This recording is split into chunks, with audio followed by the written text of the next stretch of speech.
টান দিয়ে ঘাড়ের চামড়া এখানে দাগ ফেলে দিয়েছে, কিন্তু বিশ্বনবী হাসি দিয়ে সলিউশন করলেন। সুবহানাল্লাহ পড়ে। শত্রুদের সাথে তিনি কেমন আচরণ করেছেন? আল্লাহ আল্লাহ আল্লাহ। তায়েফের ময়দানে রক্তাক্ত হয়েছেন, রক্তাক্ত। পাহাড় রক্ষী ফেরেশতারা বলে, নবী আপনাকে রক্তাক্ত করেছে? তায়েফে কেন গেছিলেন বিশ্বনবী? জমির বায়না করতে না? তায়েফে জমি কিনতে গেছিল না?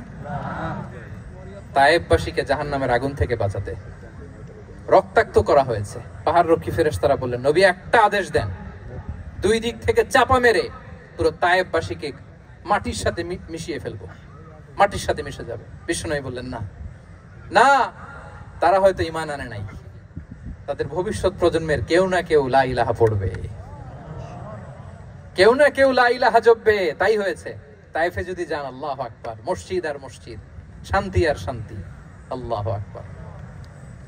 খেয়ে না খেয়ে দিন প্রচারের কাজে নিজেকে দিয়েছ বিলিয়ে, তায়েফের কাফিরেরা চিনল না সে আলো, দুষ্ট ছেলেদের পিছু দিল লেলিয়ে।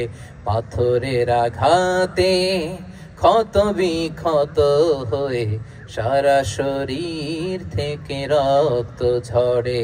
হে রাসূল তোমাকে ভুলি আমি কেমন করে, হাজার ব্যথা বেদনার পরে। ফিরে আসনি তুমি আপন ঘরে, দিনের আলো তুমি ছড়িয়ে দিতে। চলে গেলে মদিনায় মক্কা ছেড়ে। পড়ুন, হে রাসূল তোমাকে ভুলি আমি কেমন করে, হে রাসূল তোমাকে ভুলি আমি কেমন করে। আল্লাহু আকবার।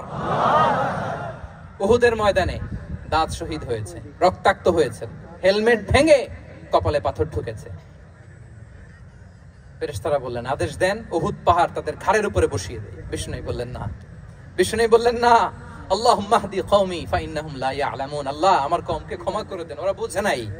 দেখেন, শুধু ক্ষমাই চান নাই যে আল্লাহ ওদেরকে মাফ করে দেন, ওদের হয়ে কৈফিয়ত দিয়েছেন আল্লাহকে, এক্সকিউজ দিয়েছেন। আল্লাহ কেন কেন ক্ষমা করবেন? কারণ ওরা বুঝে নাই। এক্সকিউজ দিয়েছেন, তাদের হয়ে কৈফিয়ত দিয়েছেন। এই ছিল শত্রুদের সাথে বিশ্বনবীর আচরণ। যুদ্ধের ময়দানে ঘোষণা দিতেন, খবরদার ওদের নারীদের গায়ে হাত দিবে না, শিশুদের গায়ে হাত দিবে না, গবাদি পশু মারবে না, কোন পাদ্রীর গায়ে হাত দিবে না। গোটা বিশ্বের কেউ, কোন যুদ্ধের সেনাপতি যুদ্ধের ময়দানে এমন মানবতা দেখাতে পারে না। চিল্লায় বলেন ঠিক কিনা? অষ্টম হিজরিতে মক্কা বিজয়ের দিন থারথার করে কাঁপছিল কুরাইশরা যে আজকে তো আমাদেরকে ক্যাপিটাল পানিশমেন্ট দিবে, ডেথ পেনাল্টি দিবে। বিশ্বনবী বললেন, না, লা তাসরিবা আলাইকুমুল ইয়াউম ইযহাবু ফাআনতুমুত তালাকা।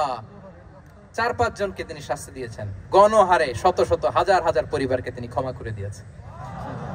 বললেন, তোমরা আমার ভাই, ভাই ভাইয়ের সাথে যেরকম আচরণ করবে, ইউসুফ তার ভাইদের সাথে যা করেছে আমি তাই করব, আমি ক্ষমা করে দিলাম।